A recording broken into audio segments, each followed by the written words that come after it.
అష్టభైరవులు అంటే ఎవరు? వీరి గురించి ప్రస్తావన ఎక్కడుంది? అష్టభైరవులు అన్నది అద్భుతమైన మంత్రశాస్త్రంలో మనకు తెలియజేసేటువంటి ఆరాధన. అద్భుతమైన తేజస్సు, నాదశక్తి. అసితాంగ భైరవుడు, రురుభైరవుడు, చండభైరవుడు, కపాల భైరవుడు, భీషణ భైరవుడు, సంహార భైరవుడు, ఇలా 8 మంది భైరవుల యొక్క ప్రస్తావన మనకు కనబడుతుంది.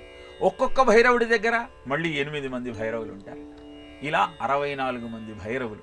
వీళ్ళంతా కాలభైరవుడి యొక్క ఆధీనంలో ఉంటారు.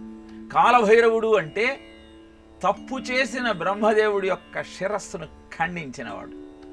అంటే పాపానికి దూరంగా ఉండమని ఆశ్రయించిన వాడికి అద్భుతమైనటువంటి తేజస్సును, సంపదలను అందిస్తూ పాపాలనన్నింటినీ పోగొట్టేటువంటి శక్తి కలిగిన తత్వమే భైరవ తత్వం.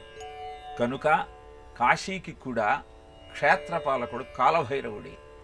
శివుడు బ్రహ్మదేవుణ్ణి తలను ఖండించిన తరువాత ఆ బ్రహ్మహత్య పాతకం కారణంగా ఆ కపాలం శివుడి యొక్క చేతికి చుట్టుకుంటుంది.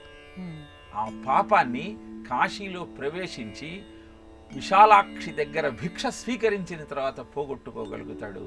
కాలభైరవుడిగా అక్కడ అవతరించి కాశీ క్షేత్రాన్ని రక్షిస్తూ మనందరికీ అద్భుతమైన ఆనందాన్ని కలుగజేస్తున్నాడు.